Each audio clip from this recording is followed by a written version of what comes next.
Welcome to our session. Before we go any further, we will just open the space with a karakia, which is a common practice that we do at academyEX. Ko te kawa orunga, ko te kawa oraro, ko te kawa ora, ko te kawa ora. E rongo e whakairihia ki runga, turuturu o whiti, whakamaua kia tina, tina, huie, tai kie. Kia ora, everybody. So really this Master's Information session is to introduce you to our Master's program so you get a really good understanding of what's available.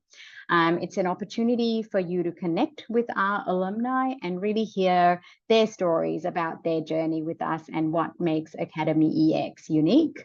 And then we'll also dive deep into, what do we mean by the academyEX experience in terms of, generating that curiosity, the content that you will come across, and how you contextualize this so that it's relevant to your practice. And then I'll touch on community and support opportunities and discuss next steps as well. So joining us on our call today is our amazing program leads for each of our master's programs, Herbert, Fiona, and Hansine.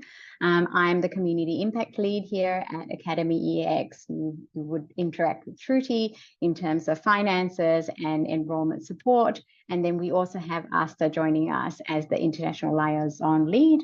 We have two outreach managers, Lisa and Megan, who will be able to kind of answer any questions from an interest to application point of view. We have our amazing alumni joining this call today, Mayla and Brandon from the Masters of Contemporary Education program, John from our Masters of Technological Futures program, and then Rochelle, Masters of Change and Organizational Resilience program. So I've got these videos that are 40 seconds long that will really give you a quick understanding of what the programs are about. If you can't hear sound at any point, please let me know.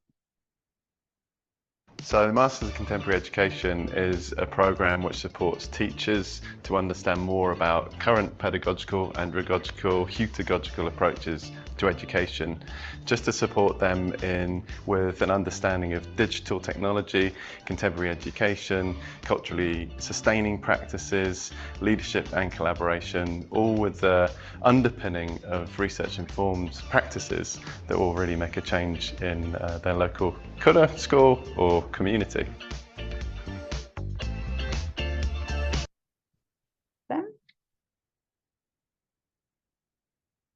And then we have our Master of Technological Futures program. So our program is the Masters of Technological Futures. This program is for everyone. It doesn't matter what your background is, you have experience that we value. So it really is understanding how technology can be applied to the problems that you know best. And we mean technology in the broader sense. So yes, we'll cover off the hard tech, the blockchain, the virtual reality, artificial intelligence, but we're also looking at ways of doing disruption through new ways of doing things. So new business models, leadership frameworks, mindsets, ways of working. There's a whole spectrum we can explore. Fantastic. And then our Masters of Change and Organizational Resilience program. At the end of the Master in Change and Organisational Resilience, students will have the real skills and ability and the thinking to actually apply within their organisations to make real lasting change. I think that requires some reflection and some knowledge about yourself as well and what your real potential is as a leader and potential leader.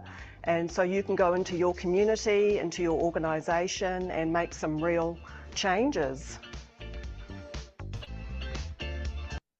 Awesome. Well, I hope that gives you a really good overview of what our program's about and how it kind of differentiates with each other. But we also have the summary kind of slide. What we really wanted to showcase with this is that all our master's programs kind of follow these three distinct phases, which is the discover, plan, and do. So in the discover phase, it's really about diving deep into topics that you really need to know and then discover in order to move ahead into your plan and then do an implement stage. So with our Masters of Technological Futures program, it's really about developing your capability to innovate for impact using emerging technologies for contemporary business models. And then the Master of Change and Organizational Resilience, it's about applying future-focused resilience frameworks to real problems in your professional environment. And then the Master of Contemporary Education, it's about learning contemporary skills and tools which can be applied to a learning environment.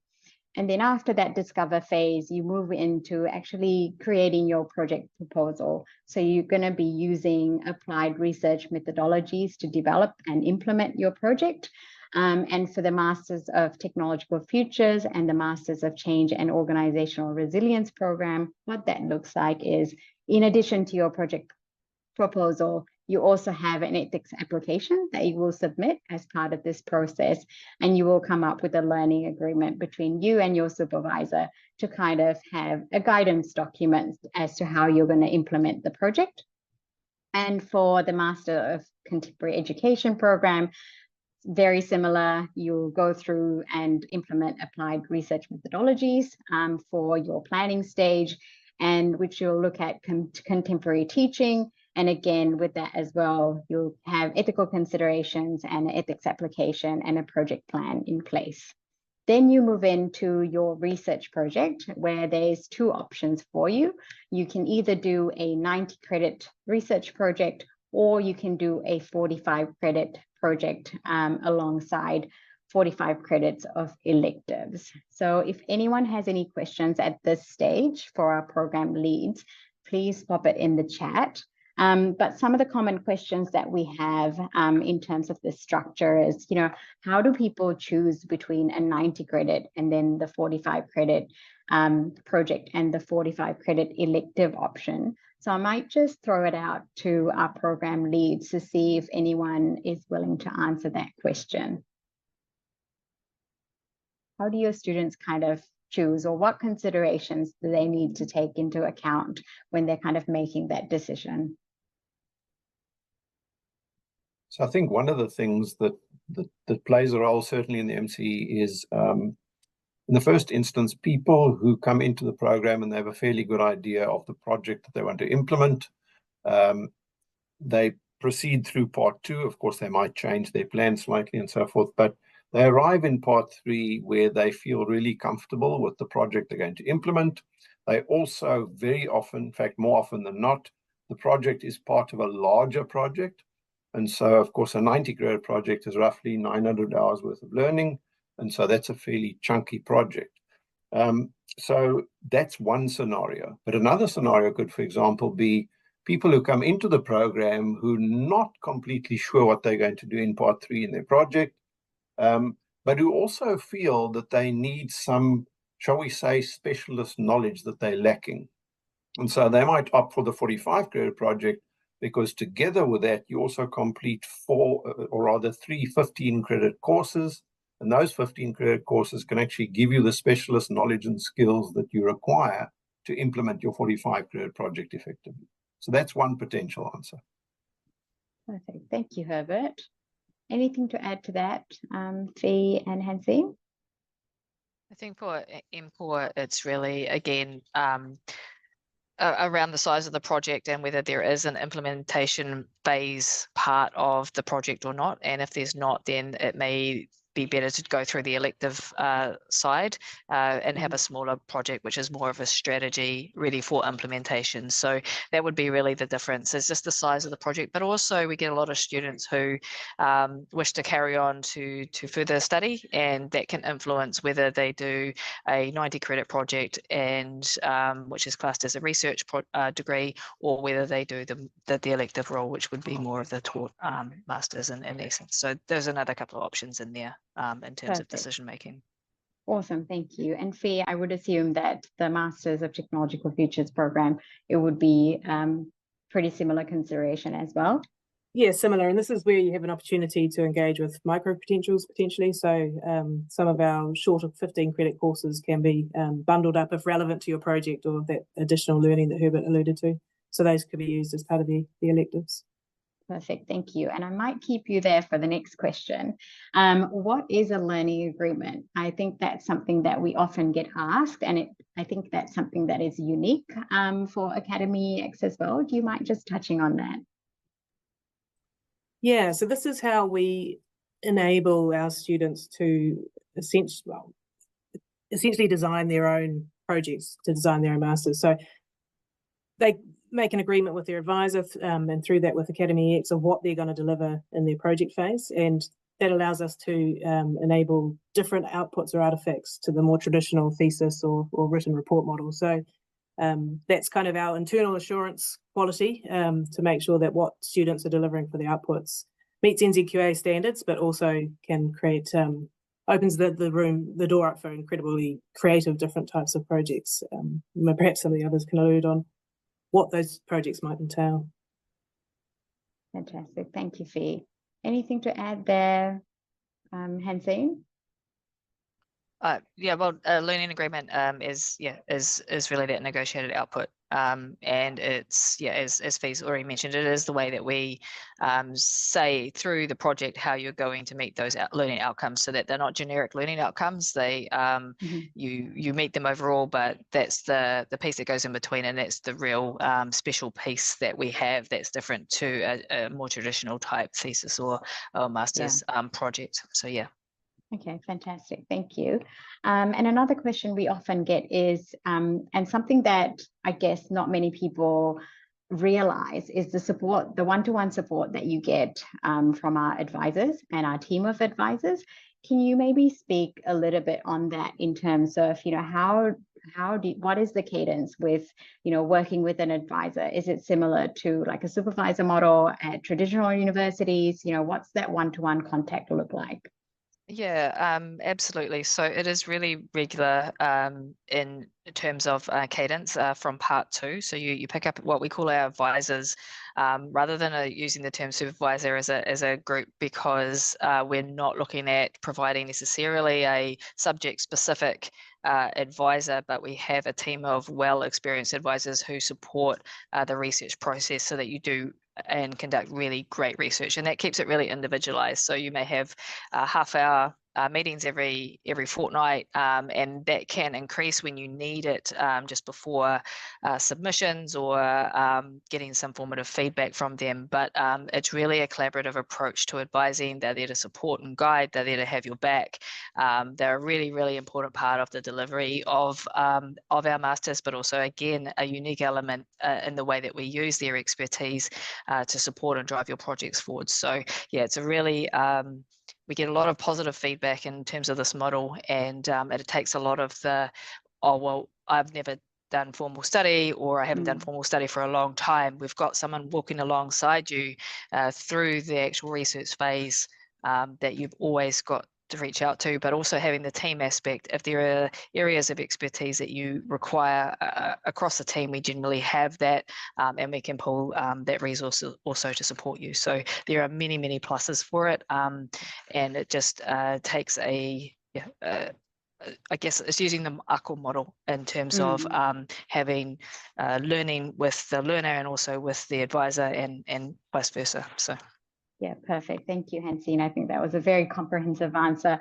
And the only thing that I would add to that is there is a team of advisors. And so just because you can't, there's something that is a topic of interest that sits outside of your advisors' areas of specialty, we can lean on the entire team to kind of help you with that as well. So just moving along, it's time to connect with our alumni. Kia ora. Thank you so much again for joining us today. So we have some questions that we would love for you to answer. So the first one being, can you tell us a bit about yourself and the program that you studied at academyEX? And we might start with you, John. Okay, yeah, sure. So my name's John Perez. I'm, you can hear from my accent, I'm a Londoner. I moved to New Zealand about 14 years ago, married a Kiwi. She brought me over. We're still very happily married and have 2 kids. I've worked in technology for about 20 years, in a variety of roles, from project management to business analysis, and I've been freelancing for the last 8 years. So I typically go around the New Zealand finance industries, banking and insurance, and deliver systems changes, platform changes across systems. I really like surfing. That's probably the main thing that's I got introduced to in New Zealand. I think we live in the best place in the world in Auckland because we've got 2 coastlines, and so you can surf every weekend if you want to. But I try and keep that quiet so we don't get heaps of people. We can keep the beaches clear for ourselves selfishly. What else? I think that's as much as I can share about myself. Why the program I studied was I chose the technological futures program. I've been umming and ahhing about doing the program for about 6 years, and I was first introduced to the program by a friend who she's a software tester. And she did the program herself and raved to me about it, said it was an excellent program. I'd been researching other let's say more traditional programs at universities, and I chose the Tech Futures because it was more pragmatic, more practical based. I came to a half-day session where there were some lecturers who'd been startup and founders of technology companies themselves. And I thought that the experience would be more hands-on and more pragmatic, rather than just being purely academic. And that proved right as I took on the program as well. So thank you, John. Brendan. Kia ora mai koutou, ko Brendan ahau, ko B Shaw ahau. I was born up north in Hokianga, Rawene, but I was raised in Southland, Central Otago, North Canterbury. And yeah, when I finished uni, I went off overseas and taught English for 15 years, and then decided to come back to New Zealand, and now I work in South Auckland in primary school, bilingual Te Reo Māori, and also I'm a kaiko lecturer at Te Wānanga Aotearoa for adults, and I also do a little tiny bit of work for the Mind Lab, helping with tauira Māori. So the program that I studied was the MCE, so the Masters Contemporary Education. I did the DCL, which was awesome and like really hands-on. And then I just didn't think about doing the Masters. And then a couple of years later, I got an email and I was, oh yeah, that looks good. So I did that. And then 2 years later, I did my Masters was around place-based learning with my students and trying to get them to connect to the place, urban kids, and their connection to place is kind of tricky. So yeah, I learned so much, and I still continue to learn, and I enjoy being part of the culture at the Mind Lab academyEX's. So yeah, koina tāke, that's me. Awesome, thanks, B. And Mela. Kia ora everybody, Te Alofa Lava. My name is Mela Alatasi. I'm currently a senior leader at a school in Mangere here in Auckland. I have just graduated in the Masters of Contemporary Education program this year, but it was a flow-on from doing the DCL, and like was just previously shared, really enjoyed the DCL. Hands-on was the content was really relevant to what we were dealing with in schools. And so it was a no-brainer in terms of going into the Masters, because my curiosity had been piqued in terms of what the Masters program had to offer. I really enjoyed the Masters program, I think, for a lot of reasons. And I think the biggest one was its flexibility. So the approach that the team took, and being able to do both the electives and the project, were really good in that, there was that learning that was taking place, but also real change, being able to implement real change and put some of that theory that we'd learned about into action, targeting a real problem or an issue or a challenge within our own schools, and using it as a trial basis for wider change and evolving that project further, which is what I am trying to do currently at the moment, now that I've returned back to school this year. I also really liked the culturally responsive thread that was woven throughout the program. It wasn't just an add-on, it was kind of the foundation of how things were done at Mind Lab or the academyEX, and I think that really resonated with me in terms of being able to see different perspectives, but also really highlight that Indigenous perspective, which really spoke to me. And so I think that's what I really enjoyed about the program, but also the collaboration with other colleagues that were in other schools. Awesome. Thanks, Mela. I feel like you've touched on all the 10 questions in that. Kia ora. And Rochelle. Kia ora tātou, talofa lava. Ko Rochelle Marshall, taku ingoa. I originally started the Leading Change for Good postgraduate certificate, and like John, I was looking at qualifications. I think I wanted to do something more traditional, a traditional master's, because I was working in the field of sustainability and felt that I needed some credentials to make me feel more confident about working in this space. I had a marketing and communications background, and I was transitioning into sustainability. And even though I had quite a lot of experience in social investment, it was the environmental side that I felt like I needed some more credentials or credibility in. So I looked at all the traditional masters that you would get at your traditional universities, but I just kept coming back to Leading Change for Good. And I completed Leading Change for Good, and then it just happened that the Masters of Change and Organisational Resilience and a pathway was offered to that program really shortly after. And I had loved my Leading Change for Good experience. And then I thought, oh my gosh, I never thought that I would be doing tertiary study again. It's been like 20 years since I did my degree. But that experience made me feel really empowered to carry on studying, and I actually didn't want to give it up. So I've just graduated of my Masters of Change and Organisational Resilience. It was both a personal and a professional journey for me, because during that I really understood my own authentic value, and I ended up doing my Masters on creating more pathways for Pasifika entrepreneurs and the next generation. Lovely. Thank you so much, Rochelle.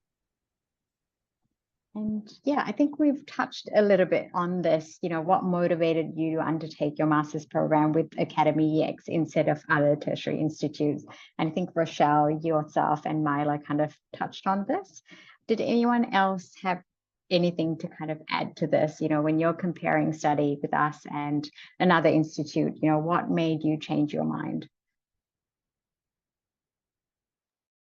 So for me, within the education sphere, as opposed to being, like you have work and then you go to your lectures and you do your lectures and you have your assignments, then you go back, kind of like you're learning and you're doing are kind of separate.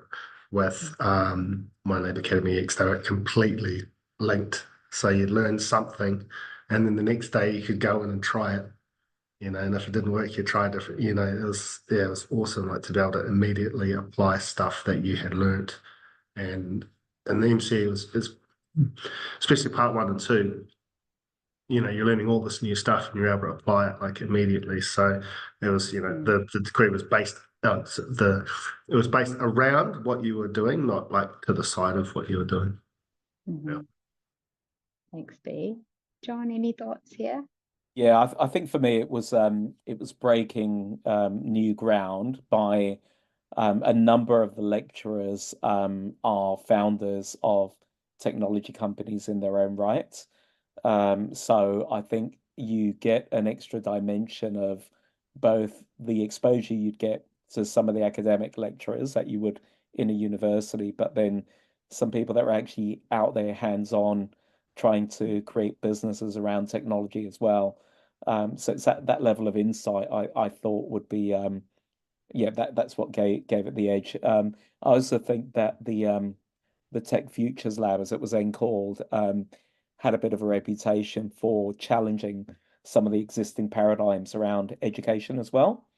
I definitely saw that in the course, that it was absolutely, you know, I think there may be a question on our experience during the program, but I think it was the right call. Definitely got a good exposure of practical day-to-day life application of what we were learning, and some of the theory behind what we were learning as well.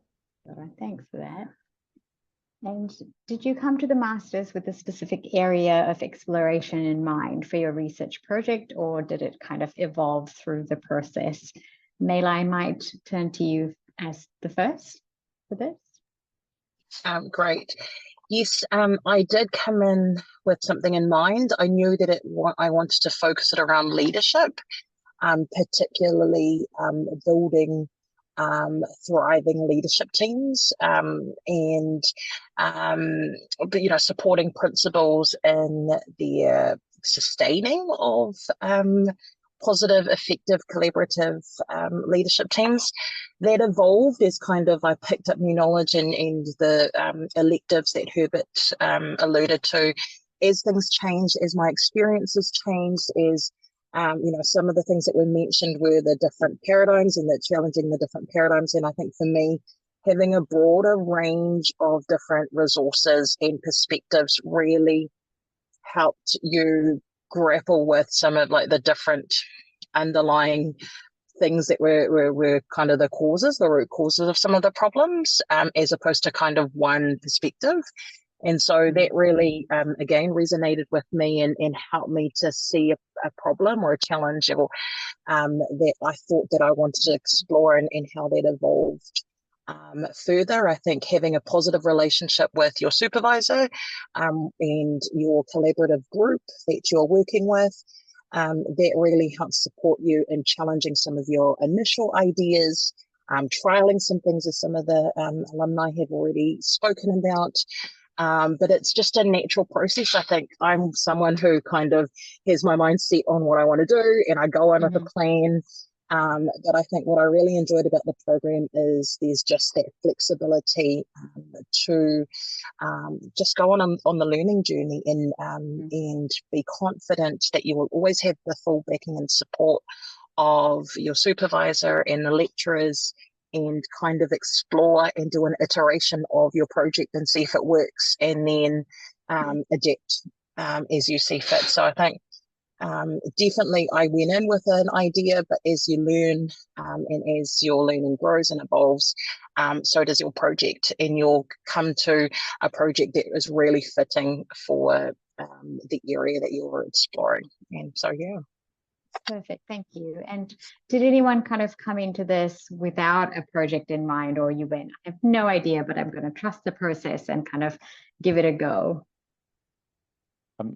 I'd say that was me. Yeah. So I came in with a very, very broad, I'd like to learn more, especially about the future of technology, and to figure out how we could apply technology to create a positive outcome for society, or, you know, people in general, or how to apply technology for good.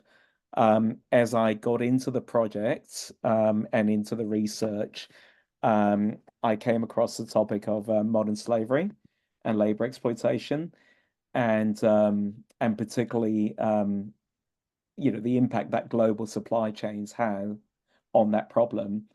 One of my colleagues on the course, I thought I'd be working with supply chains in Latin America or in Africa, and she pointed out to me that there've been cases of modern slavery right here in New Zealand. So I honed in specifically on the New Zealand horticulture supply chains and kiwi fruit, and how to increase the transparency of those supply chains, and how to apply technology. So, you know, I won't give it all away now. I'll tell you more about it later. But definitely as the course progressed, I was able to focus more and more and hone in on a particular area where technology can have an impact long term. Nice, thanks, John. And Rochelle and B, what was your experience?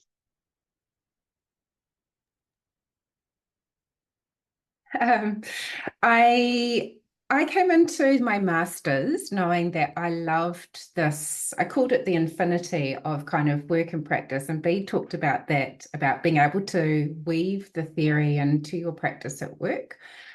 So I knew that I wanted to really integrate my learning into my practice within my workplace, which happened to be an impact consultancy at the time. So I actually asked my workplace, what do you think some good projects would be for me to work on that you would support and enable? And they came back with these ideas that I don't know, they just didn't resonate with me. And then I realized, or someone said to me, are you doing this for them or are you doing this for you? And I realized actually I needed to do a project that was for me. And even though it didn't sit inside my organization, it was definitely a project for me and my own learning and discovery. And so I had to go through a bit of a journey to realize actually what's motivated me to do this is my own personal values and my own personal motivation.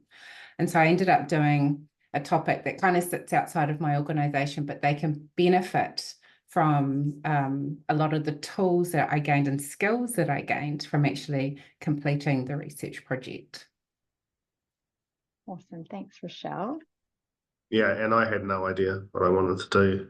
And then there was a sprint one day on place-based learning, and it just lit a massive fire under me. And yeah, I just took off from there. So yeah, I didn't have a clue. And then once I saw it, I was like, boom, I know for sure. That's what I'm going to do.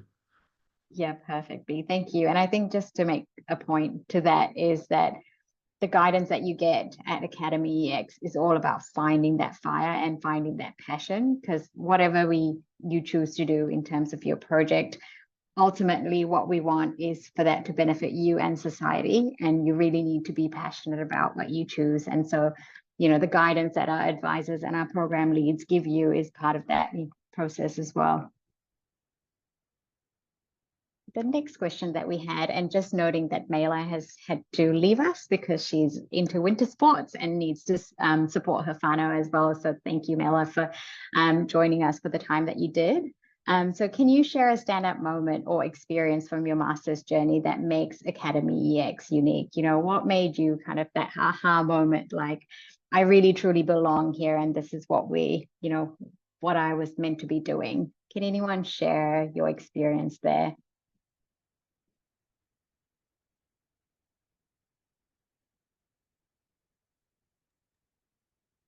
This is a weird one, but at the graduation, I've had a few graduations, and the graduation for my lab academyEX was like, it was the best graduation I've ever had, and it just made me realize that there was, like, even the graduation was different and tailored specifically for the students, for the well-being of the students. And so it made me realize, like, even right up to the very, very end, they were doing things that were for us, you know what I mean? Like, were tailored around us. And so it was very streamlined. So like a standout moment was when I handed in my ethics, and I got my ethics back for my research project. And I remember talking to someone else who was doing their master's at another university, and they're like, oh, this took me months. Like I had to go backwards and forwards for months and months, like literally 6 months.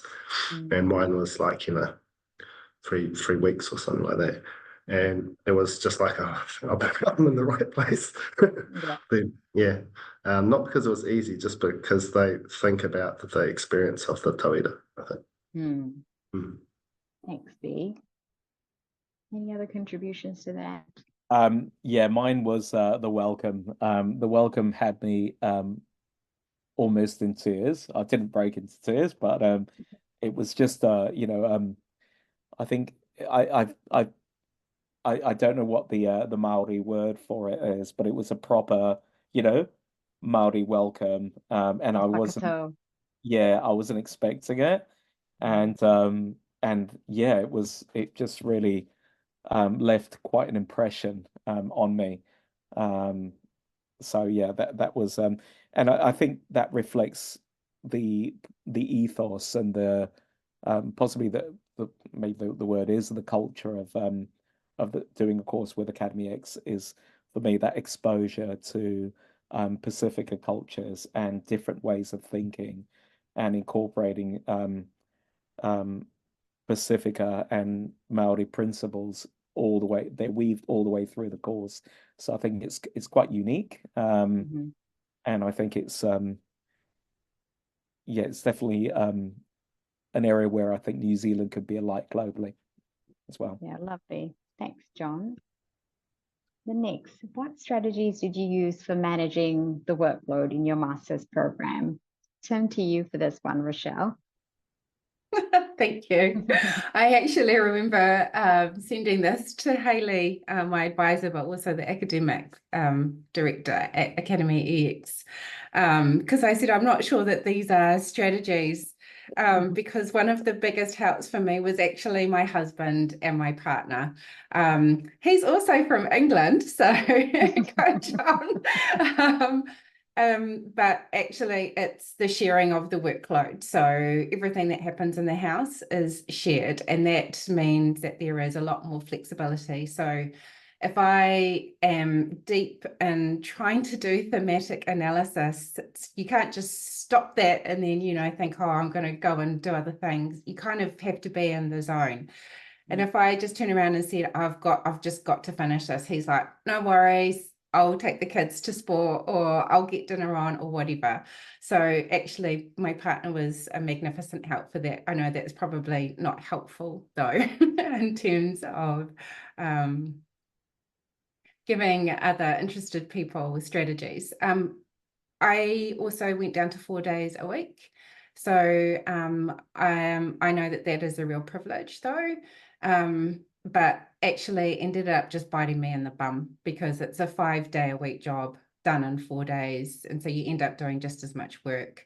But at least it gave me a very clear day that I could dedicate towards my study. And I also made it very clear to work that this is not my day off. It is about an investment in myself. The other strategy that worked really well for me is I put in very clear deadlines.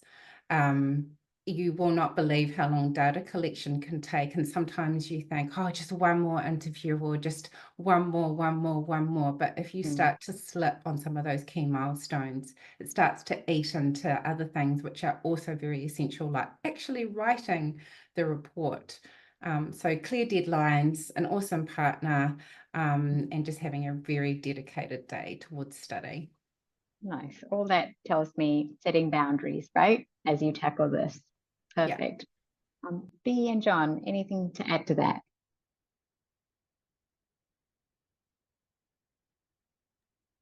Actually, I was quite well supported by the timelines that were put in place by the program itself.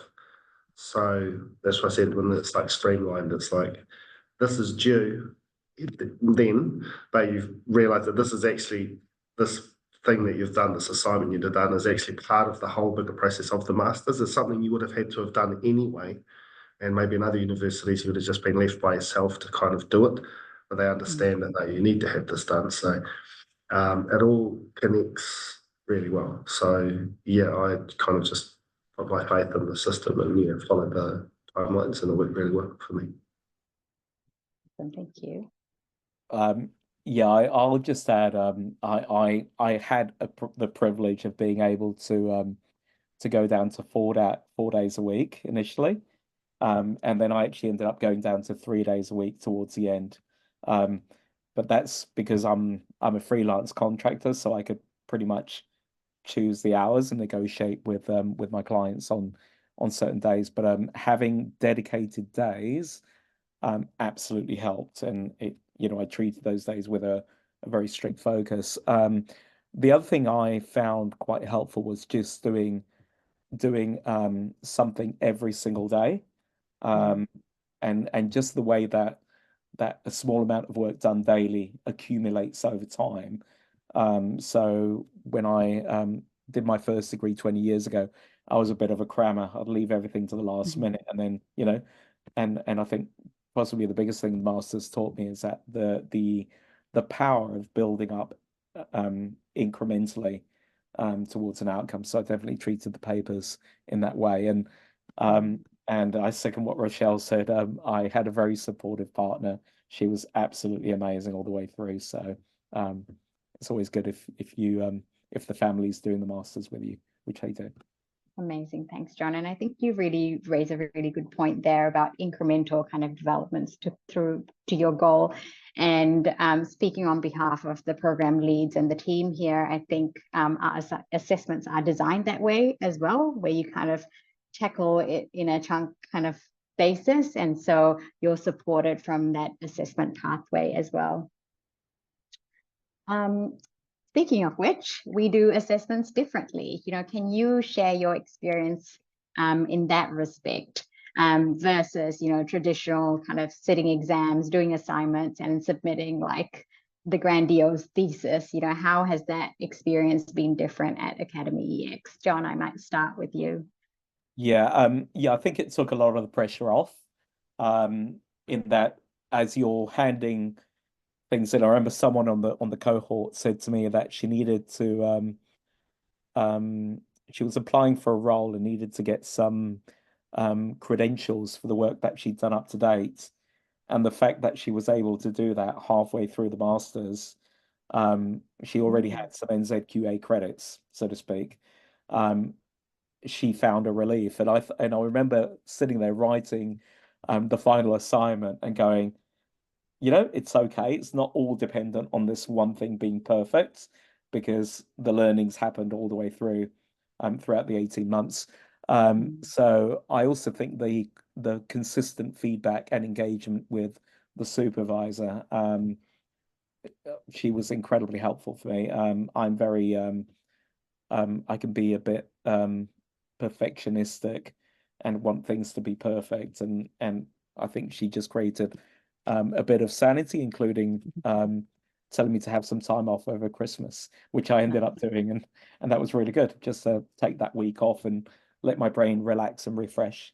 So I think the gradual, the constant effectively breaking up the masters into deliverables and assignments all the way through, I thought was excellent. Nice. Anything to add to that, Rochelle?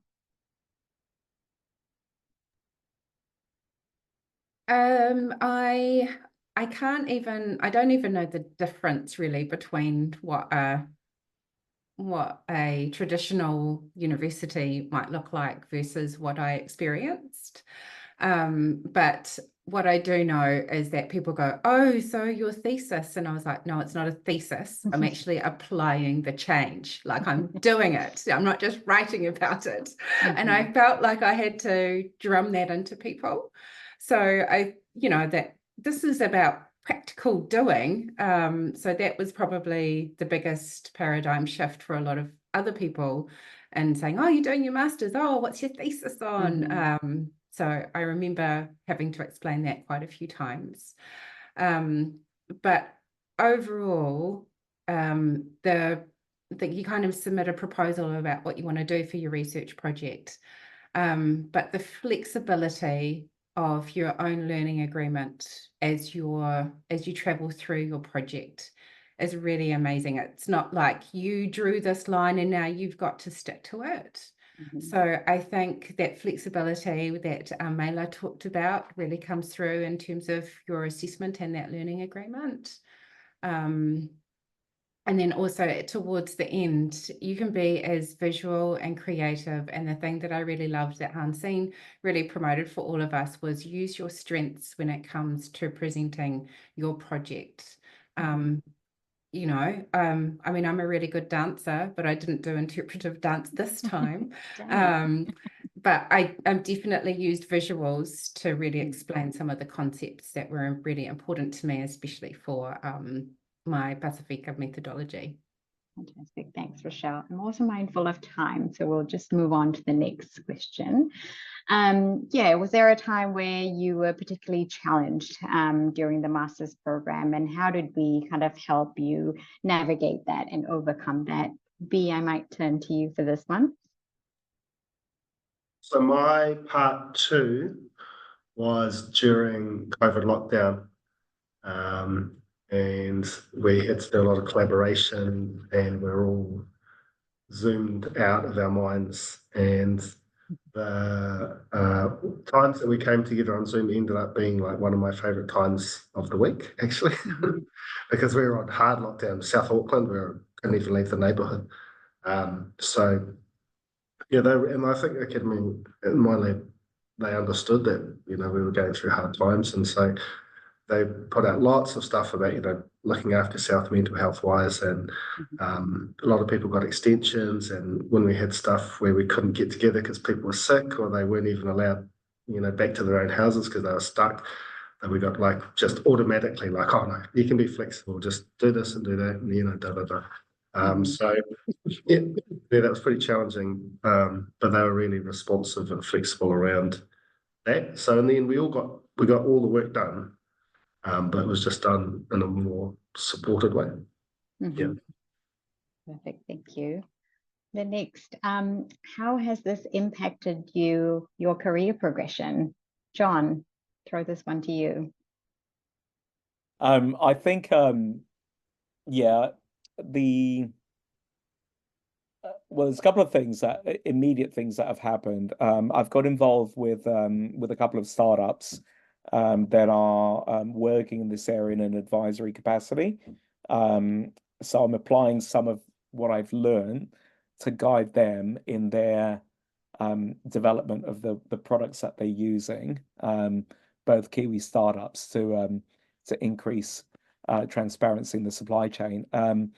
I think probably the biggest area I feel I've grown in over that 18-month period is learning to look at problems more holistically. So particularly with a problem like modern slavery, it isn't just down to a kiwi fruit orchard, you know. It's global. It starts with prices being dictated in, you know, in a market in Chicago, basically, that drive pressure on growers back in New Zealand to cut corners, you know, or lack of opportunities in some countries that cause desperation for people moving or, you know, trying to seek a better future for themselves. So I think it's made me look at things far more holistically than I would have done. It's probably changed some of my political views as well. So I think it's all round. You know, the biggest thing is looking at a problem in a more holistic manner and having more systems-based understanding of issues as well. Perfect, thanks, John. I feel like you can relate to some of that, Rochelle. Well, I quit my job basically and decided to go freelancing. And the reason for that is because the qualification has ended in terms of the research, but I just feel like the work is beginning to actually make a systems change if we want to enable more Pasifika entrepreneurs within Aotearoa. So in order for me to do that work, I have decided to set up my own social enterprise. So really working to measure social value, which is going to be really important considering social investment with this government. And that also supports my work in the community for Pasifika and young entrepreneurs. So I felt like I couldn't have that flexibility. And so I just came to the realization that this is my mission and purpose. Perfect, thank you. And I believe the next one is the last question. Looking back at your journey, you know, what advice would you give someone considering academyEX? Just in like 3 words or more.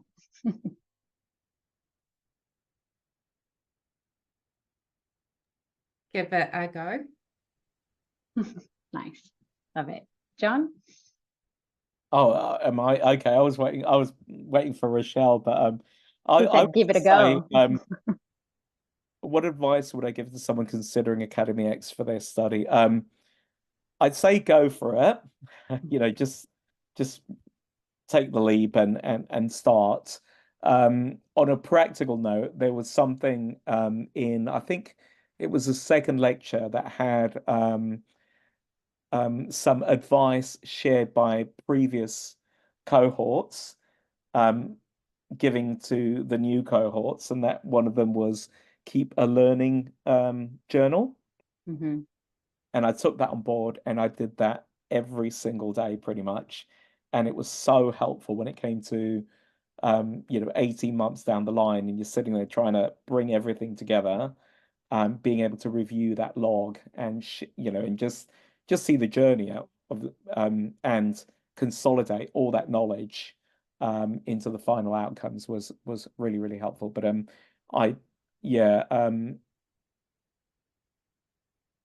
so yeah, my advice would be absolutely. It's one of those things. I delayed the decision for a number of years, and the timing was right when I made the decision. But sometimes just making that decision is the first step, and then everything comes together after. Yeah, fantastic. Thank you so much, John.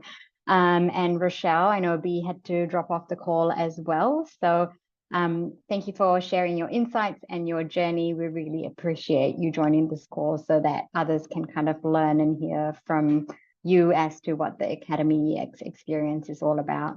I might just hand over now to Fee, who will just kind of cement some of the things that we talked about in terms of what is that experience from a cultivating your curiosity perspective.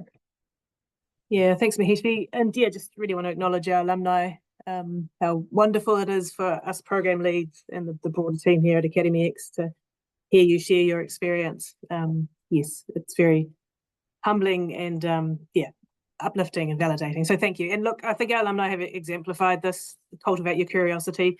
This is definitely one of the common denominators across our programs, around being curious enough to believe that there is a better way to do things, and that could be in business, leadership, education, community, and just recognizing that we need new perspectives and new ways to solve old problems, and just being open to exploring those. And then I guess in terms of emerging trends, it's really just about not just keeping up with what's happening in industry or education, but keeping ahead of it. So we've got a really strong futures focus and really encourage our students to think beyond what's currently happening with technology and society, and explore those real future trends and possibilities.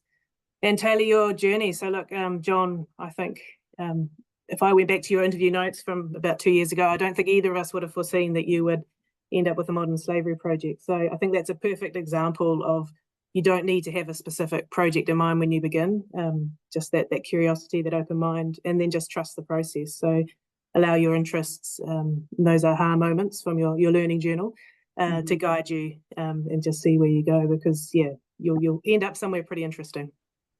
Awesome, thanks, Bea. And Herbert, what does our content look like?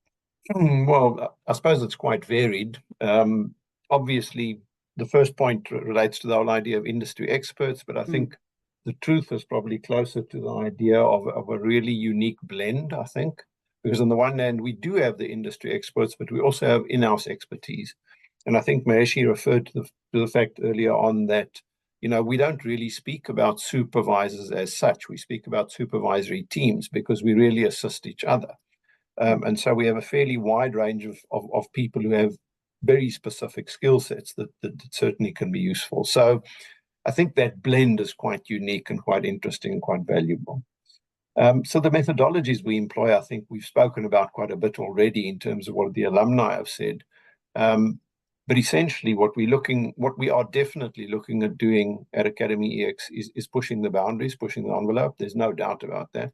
We want to try new things. We want to find better ways of doing things. And I think that's really part of our DNA. It's that whole agile approach to life where we really just want to get better every day. That's what it's about, really.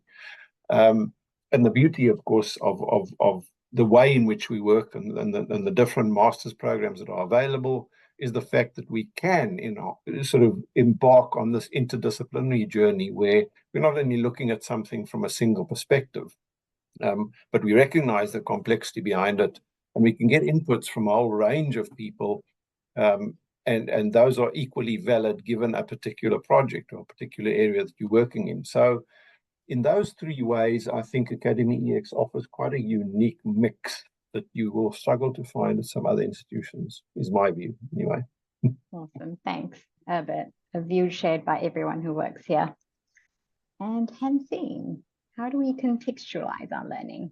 Yeah, everyone brings expertise into the space. It's part of the process in terms of coming on board with the masters. You'll have an interview, just make sure that everything is in alignment with is it the right qualification for you, so that we can really leverage this within the space that you're in and make it really relevant to your practice, as our alumni have already spoken about. So it is a huge part of the whole academyEX environment, and it, I think, is also what keeps it really future focused and impactful as well.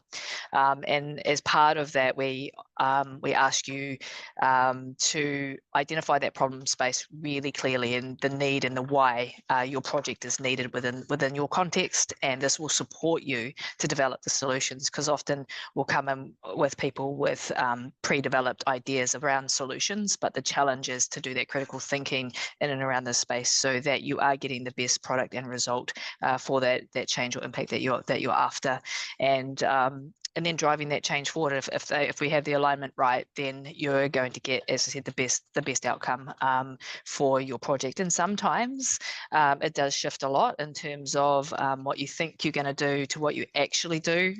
We have a lot of our tauira who are in spaces that is quite unique already, which is quite challenging. And sometimes it is just developing that foundational level and initial project in that space. Other ways, it's applying new learnings to a particular context. So we always encourage that you bring yourself to the learning, you bring your ideas, you bring your drivers of change into the space, and through the negotiated outputs, you are able to realize that in practice. And I think that's really, really important across all of our programs at academyEX. Fantastic. Thank you so much, Hansine. All right, so we have a number of external funding and support opportunities available. If you're a first-time learner, there's our fees scheme, and then the StudyLink as a support option for fees and living costs. We have templates available if you want to make a case for your manager, school, or board for financial assistance. There's early bird discounts as well. You don't have to pay upfront with the way that we invoice. So there's lots of options available to you. We also have quite a few scholarship opportunities available, and we've just added 3 new scholarships onto our plate as well. The Career Change Scholarship, particularly for the MTF and the MCORE program. If you're affected by a job loss, a job change, a pivot, please apply for that scholarship. We have the Future of Education Scholarship applicable for part 1 of the MCE program, which is the postgraduate, the DCL program. For $100 admin fee, you can do that entire program. And then our Explorer scholarships are available. If Masters is not quite where you're at the moment, the Explorer scholarship is great for you to kind of have those tasters through our micro-credentials as well, and kind of build towards a Master's. So really, you have a massive community there to support you in terms of, creating that collaborative learning spaces where you can cross-collaborate across programs and across cohorts. You make lifelong connections, as our alumni, alluded to, in terms of, at graduation is such a momentous occasion. And also you continue fostering these relationships throughout your entire life. We have our research platform, which is Converge, which is our research community, who we meet weekly to share and discuss ideas, whether it's related to your master's project or whatever you're doing outside of that. We have our quarterly briefings, which is run by Francis Valentine, who is our founder, really kind of showcasing those global trends and societal shifts that are coming our way. And as a student or alumni, you get this session for free. And then we also have our events that are aimed at kind of having those deeper conversations and to supplement your learning journeys outside of the program as well. And everything that we do is underpinned by our Te Arako Tihi teaching and learning strategy, which is really putting the learner at the center of everything that we do. So in terms of next steps, we would love to see your application come through for one of our master's programs. Please check out the scholarships and then apply alongside your application as well. The next step would be then to have a chat with our program leads. And this is really your opportunity to discuss your individual circumstance. If you have any specific questions or concerns or even project ideas at this stage, it's a really good insight with our program leads to kind of see whether the program or the master's that you've chosen is a really good fit for you. And of course, you feel free to reach out to our outreach managers if you want to have those kind of initial conversations before you submit your application. So I really hope that session was really insightful for you. And yeah, any questions that you might have, please feel free to reach out and we'll try our best to get them answered. So thank you so much to all our program leads and the other staff that joined the call today. To our alumni, thank you so much for sharing your experience again. So I'll just close this space with a closing karakia. Ka wakairihia ti tapu, kia waiti ai te ara, kia turuki whakataha ai, kia turuki whakatai ai, homie huie tai kie. Kia ora, everybody. Thank you so much for joining and have a good night.